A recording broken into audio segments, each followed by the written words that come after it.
point of dynamite there, so we'll just go on to what preventative measures do methadone clinics in your state or province usually take with patients who have young children in the home?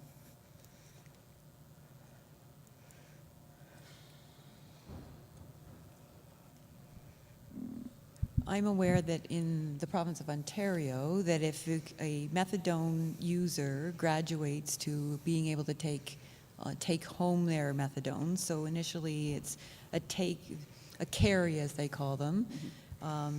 So they're allowed to have one after a period of stabilization of 3 to 4 months. They can take one carry home, so that's the next day's dose.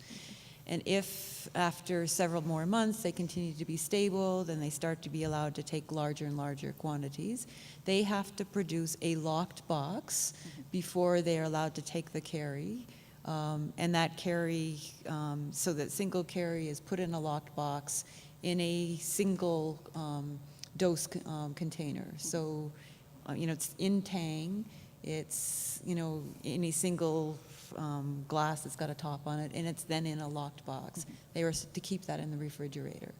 And then when they get up to a week's worth of carries, they put all 7 in that locked box that then goes into the refrigerator. What happens once they get home is not regulated, however. And that is what happened in this case.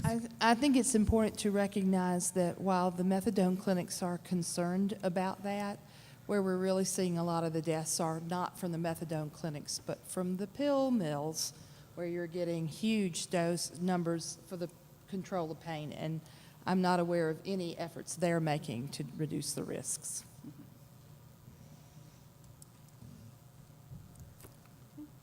Any final comments there? Okay, does anybody have any questions? Kim, I have a question. Oh, okay, sure. Hey, can you hear me? I can, I don't. Okay. I would think it would be difficult for a 22-month-old female to open the refrigerator. I was just curious if maybe that had been, an unintentional therapeutic error and another family member had possibly given it to her, because I just find it odd to think that a 22-month-old could open a refrigerator. Yeah, it really wasn't clear. This case file was so thick, and it did come from out of province, so so we only had access to so much of the home hospital chart. It was apparently mixed in the cup, in the fridge, not in a lockbox. How it got out and how she got it, I don't know. Okay, I was just curious. Thank you. Yeah. Very good.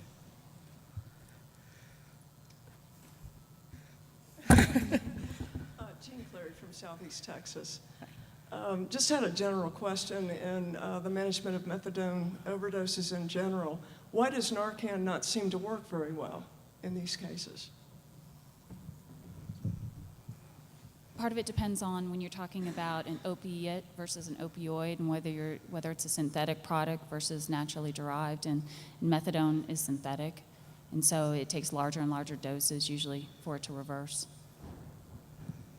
I would have thought in this particular case as well, it's likely this child's exposure was the night before, and a lot of the lack of response would have been a ischemic brain injury from lack of respirations overnight before Dad discovered the child. So it does work naloxone does work for methadone exposures if you get them early enough in adequate doses. Yeah, I think I would agree. I think this child's problem was a respiratory arrest and anoxia, not the narcotic itself. It was originally from the narcotic, but the respiratory status at presentation was so bad that I really feel that was what was causing the problem. And no amount of Narcan will work for that.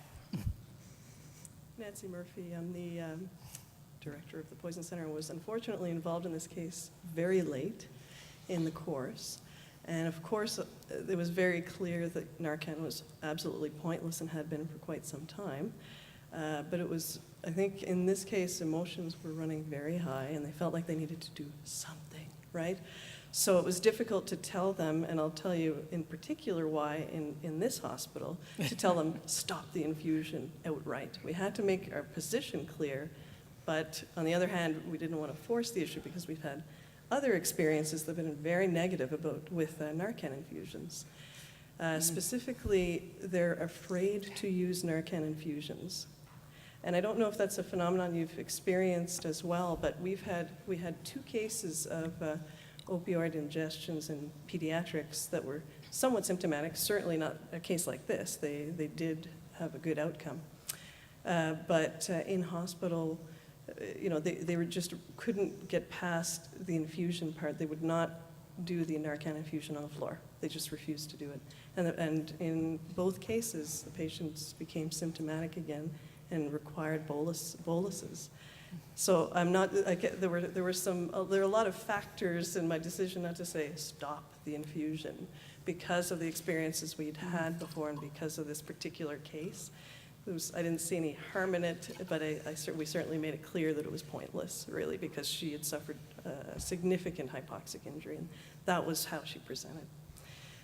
But I'd like to ask you guys if you've had experiences with this reluctance to use Narcan infusions. It's a very strange phenomenon in our hospital, in the children's hospital. I haven't encountered that. In fact, there are some EDs that we deal with that the very first time somebody resedates, they immediately want to start an infusion because they know how much work it takes to have to keep going back and doing boluses in a busy ER. So in some ways, I've seen the other side of that where they're, at the littlest thing, they're like, okay, can we start the infusion? Just because they want to save up nursing time. Interesting. I guess we have our work cut out for us at our hospital. Any other questions? No? I'd like to just thank my colleagues at the IWK Regional Poison Center and the members of the SPI Roundtable Committee for making me get up here and do this. And to my Canadian colleagues, happy Thanksgiving.